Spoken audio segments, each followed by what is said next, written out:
Hi there, my name's Aubrey Kirkpatrick. I'm the Director of Finance and Administration for Anglophone East. And what that means is that I'm responsible for food services, finance, transportation, and facilities. And this video is about facilities. It's part of the PSSC video training package.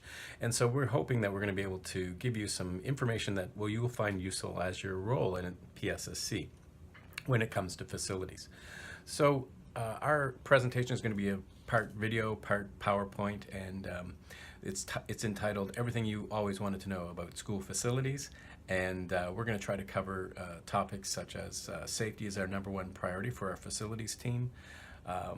We're going to cover the capital improvement program, the major capital improvement program, talk to you a bit about the day-to-day operations, and also what's involved as far as the financial end of things goes when it comes to facilities and school districts in New Brunswick. So we're really hoping that you'll find this information useful and that we'll be able to give you some good talking points going forward.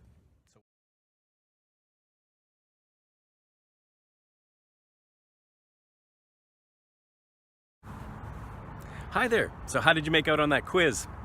Did you know that Anglophone East School District serves 15,924 students and our budget is $155 million? We have 37 schools, 2 of which are P3 schools, and we'll talk a little bit more about that later.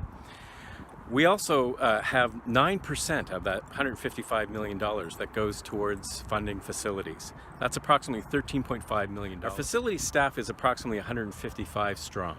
We have 1 manager, 2 assistant managers, 2 foremen, and 130 custodians. And all of those people work extremely hard to keep safety our #1 priority in our schools.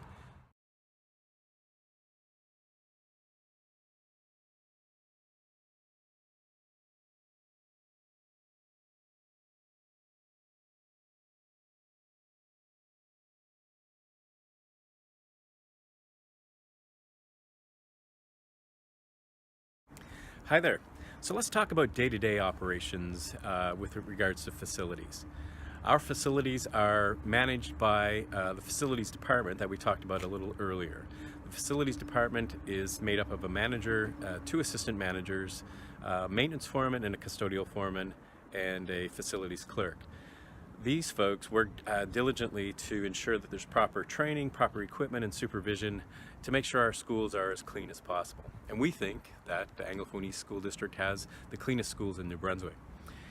So on a day-to-day basis, custodians are assigned to schools based on collective agreement amounts regarding the number of classrooms and the number of various spaces that have been negotiated, and we get funding for those through EECD. The day-to-day hours worked by our custodians and the work that they do is supervised by our school admin.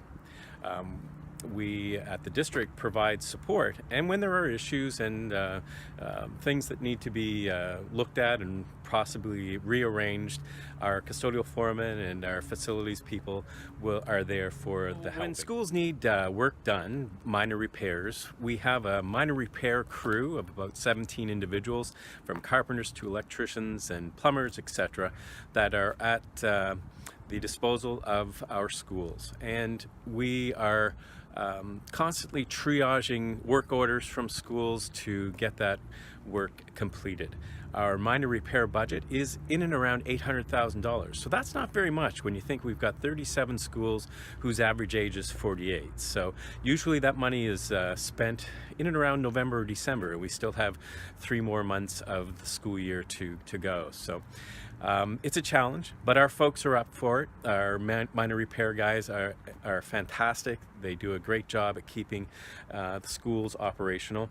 You know, operating in a school is not like working in an office building. We have our clientele that are sometimes fairly hard on the equipment, and so there's a lot of plugged toilets and maybe broken windows and all those kinds of things that need to be replaced. So those are the day-to-day things that we look after. The Obviously the heating and plumbing and all of those things are critical to the operation of the school, and our job is to keep the school running and available to our students and staff, both during the school day and as well as in the evening. We have a lot of community use, and it's important that our facilities be open and ready for that in all areas.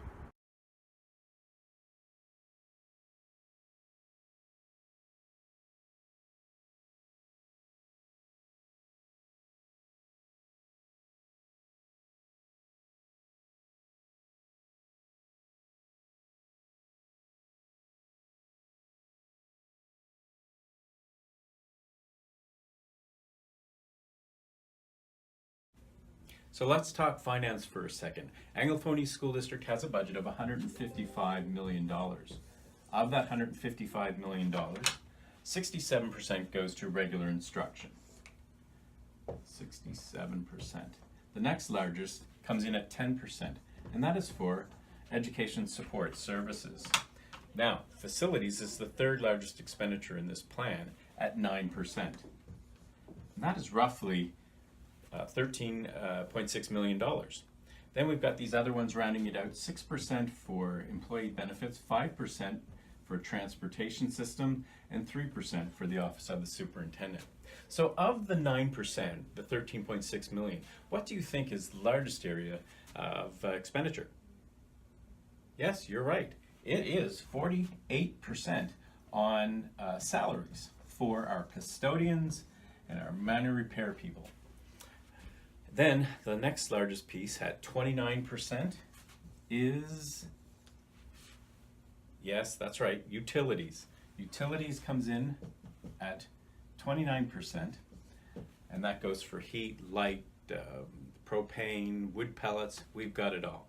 So on the next slide, you'll see where the remainder of that $13.6 million goes.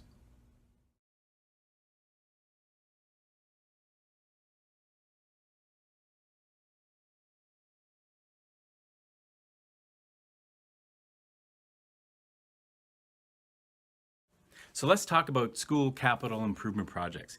Capital improvement projects are those projects that are between $20,000 and $1 million. Generally, these projects are like roof replacements, exterior windows and walls, mechanical and electrical systems.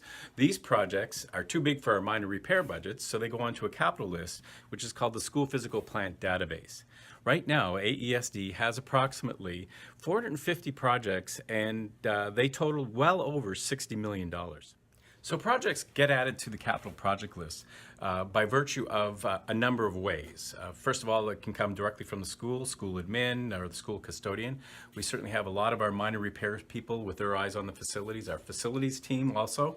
And we have a lot of third parties that impact the school physical plant database. So, for instance, fire marshals and fire marshal orders, or roof inspectors, or other inspectors that come to look at our facilities to make sure that they're safe, healthy, and ready for school. So the process works like this. In April of each year, our team puts together recommendations for the District Education Council to consider.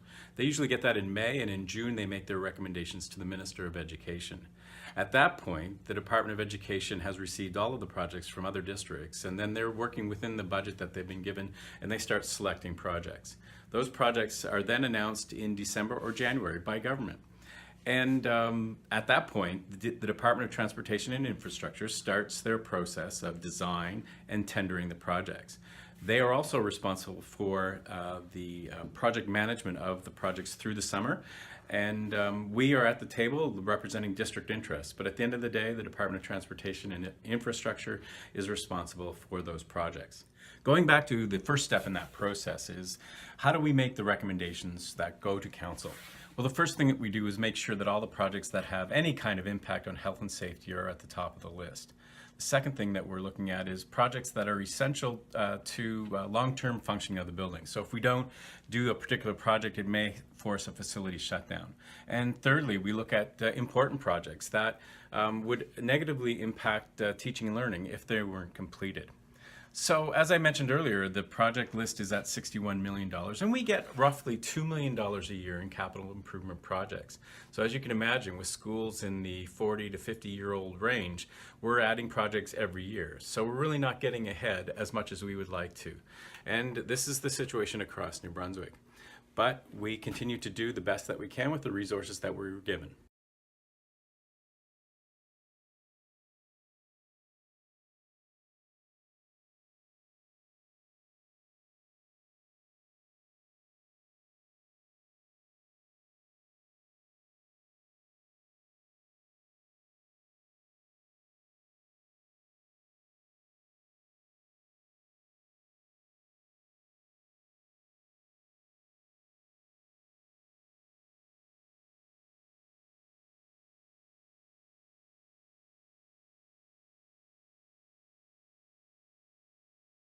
Let's talk about major capital projects. So major capital projects are those projects that are $1 million or more. They generally multi-year projects. They are projects that would generally be additions or brand new schools. Each year our council sets priorities for major capital projects. We currently have probably 10 to 15 years worth of long-range planning done already, with 4 or 5 schools in the hopper for consideration by the Department of Education and government for funding. The school that I'm walking in front of here is Moncton North Middle School, and we're hoping for an opening about a year from today. So each district submits their major capital requests in May. They go to the Department of Education, and they run each project through a matrix scoring system. And the projects that score the highest, no matter what district puts them forward, gets consideration by government. So it's a process that does a multi-point check and treats every project in the same manner. So it works quite well.